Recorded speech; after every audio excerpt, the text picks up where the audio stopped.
Disappearance के bill को लेकर आए, उसको कबूल करवाए। इस 48 दिन के दौरान 40 से ज्यादा लोगों को गुमशुदा किया गया है। 40 से ज्यादा लोगों को गुमशुदा किया गया है। उनका काम नहीं है कि वो कानून को नाफिज करें। आज सिर्फ 53 से 38 से ज्यादा अफराद जिबरी तौर पर गुमशुदा किए गए, उनको मारा जा रहा है, पकड़ा जा रहा है। इस पर जरूरी है कि हम वहां जाएं? ये क्या बात होगी कि आप हमारे पास आए? हम आए तो हैं, यहाँ बैठे तो हैं 48 दिनों से, और कहाँ आए हम? आपके लोग हमें यहां से मूव करने नहीं दे रहे। आपके लोगों ने चारों तरफ से कैमरे लगाए हुए हैं। Thank you. अगर एचआर कि कोई भी इंसानी हुकूक की तंजीमें हैं और कोई भी अगर इंसानी हुकूक पर यकीन रखता है तो आए वो बात करे। क्या बलोच इंसान नहीं है? और ये रियासत जो बलोच के साथ कर रही है, क्या उसकी कोई अकाउंटेबिलिटी नहीं है, या ऐसे ही ये सब कुछ चलता रहेगा और आप सब लोग खामोशी से सुनते रहेंगे? 48 दिन हो गए, आपने 7 दिन का अल्टीमेटम भी दिया था, वो भी खत्म हो गया। और इसके अलावा आपने अक़वाम मुत्तहिदा से भी मुतालबात जो है माननीय एक फैक्ट फाइंडिंग कमेटी तश्कील देने के जो बात मेरा मसला नहीं भाई आगे चलो कोई बंदी ने रब्ता किया। और दूसरी बात, आपने अक़वाम मुत्तहिदा ऑफिस के सामने भी एहतजाज देने के लिए क्या अमल दरामद हो रही है? देखिए, हमारा 48 दिन है और हमारे तीसरे फेज में हम इस मूवमेंट को एक्सटेंड कर चुके हैं, जिसमें पूरे बलूचिस्तान और पाकिस्तान के जो अवाम हमारे बयानिए के साथ है, जो उन मजलूम औरतों के साथ है, बच्चों के साथ है, हम उन सबसे गुजारिश करते हैं कि वो इस मूवमेंट का साथ दे। और इस दौरान हमारे ऊपर एक एक शख्स के ऊपर थ्रेटनिंग है। एक एक शख्स इस तहरीक के साथ जुड़ा हुआ है, वो इन्फोर्स डिसअपेरेंस का शिकार हो सकता है, वो स्टेट वायलेंस के डायरेक्ट थ्रेट में है। उसके खिलाफ आप सब लोग हमारी मूवमेंट का साथ दें। और हम यहाँ बैठे हैं, अगर सैनिटेशन चार्जेस से आप हमें उठाना चाहते हैं तो मैं आप सबको पैगाम देना चाहती हूँ कि बलूचिस्तान को ओवरऑल आपने गद्दारी का लक़ब बहुत पहले दे दिया था, बहुत पहले दे दिया था। इन गद्दारी के लक़ाब से जो है ना, आप हमें पीछे नहीं हटा सकते हैं। और हम यहाँ बैठे हैं, हम अक़वाम मुत्तहिदा की तरफ से हमें किसी ने रुजू नहीं किया। हम फिर से उनसे रिक्वेस्ट करते हैं, अक़वाम मुत्तहिदा के तमाम जितने भी नेशंस है जो ह्यूमन राइट्स पर यकीन रखते हैं, उन सब से हम गुजारिश करते हैं कि बलूचिस्तान में होने वाले इंसानी हकूक की पामालियों का नोटिस लिया जाए। अगर कोई हमारे साथ डिबेट करना चाहता है हमारे पहले मुतालबे में, तो इस 48 डेज के दौरान जो बलूचिस्तान में हो रहा है, तो 30 भी इजाजत नहीं है। कोई और कागज हमें दिखाया।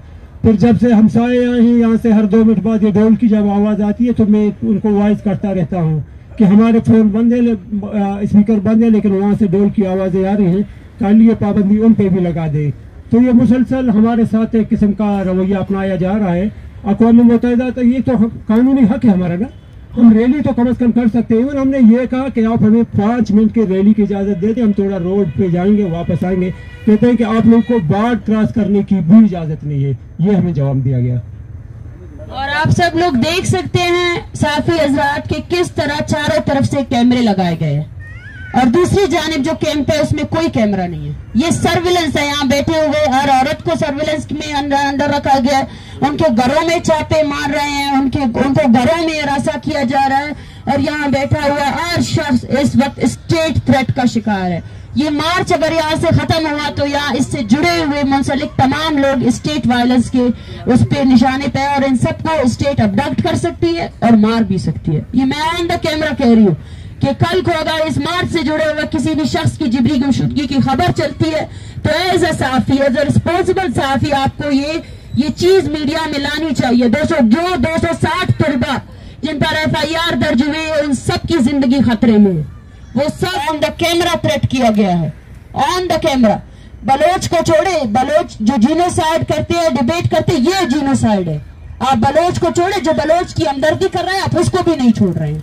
ये हम बात करते हैं जिस बात को आज तक किसी ने समझा ही नहीं। हम यहाँ पे बैठकर हर दिन रियासती जबर को एक्सपोज करेंगे। यहाँ बैठे हुए बलूचिस्तान में जारी जो जबर है उसको हर दिन बताएंगे। हम उन सब की आवाज है। सिंधी मिसिंग पर्सन्स की आवाज है, पश्तून मिसिंग पर्सन्स की आवाज है, हम उन सब की आवाज है। अगर रियासत हर दिन हमें मार मार कर तकती नहीं है ना, तो हर दिन इस सर्दी में भी हम बैठकर उसको दिखाएंगे कि हमारा आज़म भी मजबूत है, अवामी ताकत भी सबसे बड़ी ताकत है। और स्टेट्स कुछ इंस्टीट्यूशन से नहीं बनते, स्टेट की सबसे बड़ी जो कुव्वत है वो अवाम है। अवाम है, और वो अवाम जिसको 75 साल से दबाया गया, वो अवाम जो कुछ फौजी कर्नलों ने कुछ पॉलिसियां बनाने, कत्ल और गारत की पॉलिसी और लूटने की पॉलिसी, उस लूटने की पॉलिसी के खिलाफ बलोच ये जद्दोजहद ला रहा है। और पूरे पाकिस्तान के मजलूम अवाम से हम ये मुतालबा करते हैं, ये अपील करते हैं कि अब आपको भी खड़ा होना है, अपने लिए खड़ा होना है, अपने लिए खड़े हो जाए, ताकि हमारी हम आवाज अगर नहीं बनना चाहते मसला नहीं है, लेकिन अपने लिए खड़े हो जाए। ये वक्त अभी आ गया, यहाँ से अगर हम उठकर जाएंगे भी तो ये लोग कभी बदलने वाले नहीं है।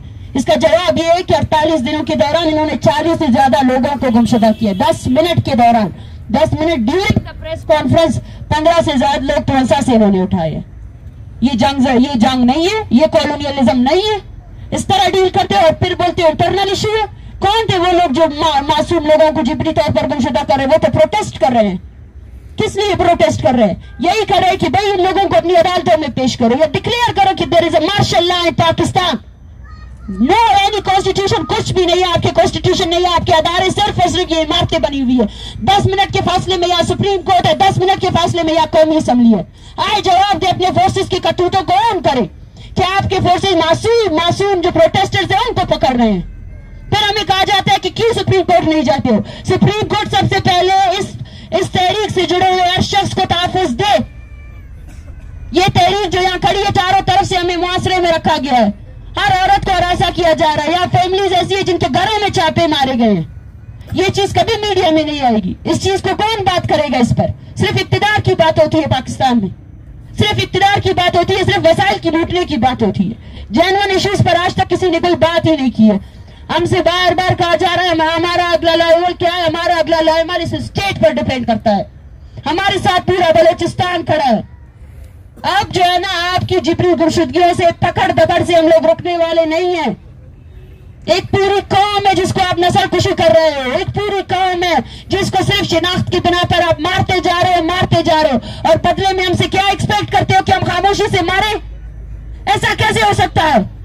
इंसानों की तारीख से नावाकिफ हो, पढ़ी नहीं है कभी तारीख, सिर्फ डंडा हाथ में उठाया है, उस डंडे के नाम पर जो है ना हमें मार सकते हो। पता नहीं है क्या कि डंडे के बदले पर डंडा भी उठ सकता है?